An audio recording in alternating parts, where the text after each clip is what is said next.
ఇప్పుడు ప్రపంచ వ్యాప్తంగా భారతీయులు ప్రతి పండుగను మలబార్తో జరుపుకుంటారు. ఎందుకంటే మలబార్ అందిస్తుంది అద్భుతమైన అవకాశాన్ని. ఇది మీ పండుగలను మరింత ప్రత్యేకంగా చేస్తుంది. కాబట్టి ఇప్పుడు ఎక్కువ సేవింగ్, ఎక్కువ సంతోషాలు, ఎక్కువ సంబరాలు. ప్రతి పండుగకు Malabar gold and diamonds. BJP Jubilee hills ఉప ఎన్నికల్లో అభిప్రాయ సేకరణ తుది దశకు చేరిందనుకోవచ్చు. ఇప్పుడు ఇప్పటికే చాలామంది ఆశావాహులు జూబ్లీ హిల్స్ ఎన్నికల్లో పోటీ పడుతున్నటువంటి సిచ్యువేషన్ ఉంది. ప్రధానంగా జూబ్లీ హిల్స్ ఉప ఎన్నికల్లో ప్రధానమైనటువంటి పేరు కీర్తిరెడ్డి పేరు ప్రధానంగా వినిపిస్తున్నటువంటి సిచ్యువేషన్ ఉంది. ప్రస్తుతం మనతో కీర్తిరెడ్డి గారు ఉన్నారు.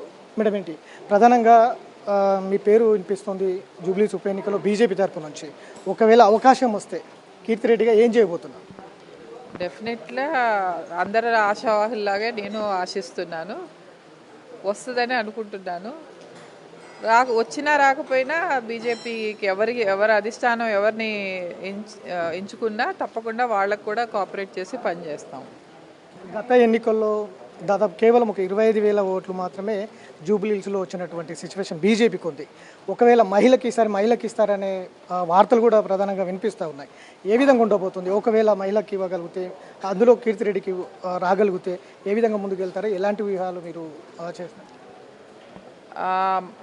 అంటే అవతల పక్క మహిళకి ఇచ్చారు కాబట్టి అదంటే తప్పదు, మహిళకే ఇచ్చారు. మహిళకి ఇచ్చారు కాబట్టి మహిళకి ఇస్తే డెఫినెట్గా కొంచెం ఎడ్జ్ ఉంటుంది. ఓట్ షేర్ కొంచెం బాగా పెరుగుతుంది. డెఫినెట్గా ఇంటర్నల్గా కూడా మా సర్వేలు మేము చేసుకుంటున్నాం, వర్క్ చేస్తున్నాం, చూస్తున్నాం. వాతావరణం వాళ్ళు ప్రొజెక్ట్ చేసినట్టు కాంగ్రెస్కి లేదు, అటు బీఆర్ఎస్కి లేదు. రెండిటికి విసిగిపోయి ఉన్నారు జనాలు. They want some change. ఆ మార్పు రావాలి అని ఏ కాంగ్రెస్ అనిందో ఆ మార్పు తప్పకుండా ఇప్పుడు వస్తుంది. బీజేపీయే గెలుస్తుంది. అక్కడ మీరు సర్వేలో అంటున్నారు, ప్రధానంగా ఎలాంటి సర్వే చేయించుకున్నారు? కీర్తిరెడ్డి సంబంధించిన అంశంలో కావచ్చు, ప్రధానంగా మైనారిటీ ఓట్లు దాదాపు 1,00,000 పైన ఉన్నటువంటి పరిస్థితులు ఉన్నాయి. అంటే మైనారిటీ ఓట్లు ఎట్లున్నా మైనారిటీస్ కూడా ఇప్పుడు అర్థమైంది.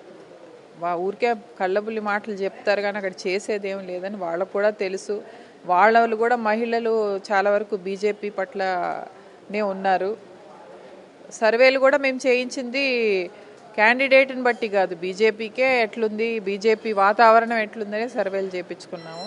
బీజేపీ క్యాండిడేట్ ఎవరైనా సరే బీజేపీకి వాతావరణం చాలా బాగుంది. అభిప్రాయ సేకరణ జరుగుతోంది పార్టీలో. ఏం చెప్పారు? కీర్తిరెడ్డిగా మీ పేరు ప్రధానంగా గతం నుంచి కూడా వినిపిస్తుంది. టికెట్ వస్తుందని ఆశిస్తున్నారా? నమ్మకం ఉందా? ఆశిస్తున్నాను, నమ్మకం ఉంది. బట్ అధిష్టాన నిర్ణయం మీద కట్టుబడి మేము పనిచేస్తాము. వాతావరణం కూడా మాకు అనుగుణంగానే ఉంది. బట్ చూద్దాం ఎట్లా వస్తుందో చూద్దాం. అంటే మహిళకి ఇస్తారని అక్కడ మీకు నమ్మకం ఉంది? అది చెప్పలేం కదా, అధిష్టాన నిర్ణయం. మహిళ అని చెప్పలేము, ఏం చెప్పలేము, అధిష్టాన నిర్ణయం అది. బట్ ఏదున్నా మేము పనిచేస్తాం.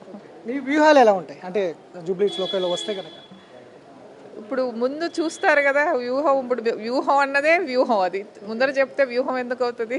సో చేసి చూపిస్తాం, మాట్లాడము, చేసి చూపిస్తాం. సో ఇది అభిప్రాయ సేకరణ జరుగుతూ ఉంది. ప్రధానంగా అధిష్టానం ఏ నిర్ణయం తీసుకుంటే ఆ నిర్ణయానికి కట్టుబడి అయితే పనిచేస్తాం. ఇప్పటికే జూబ్లీ హిల్స్ ప్రజలు కావచ్చు, రాష్ట్ర ప్రజలు గత బీఆర్ఎస్ పరిపాలన కావచ్చు, రాష్ట్ర ప్రస్తుతం ఉన్నటువంటి కాంగ్రెస్ పరిపాలన చూసి ఇప్పటికే విసిగిపోయి ఉన్నారు.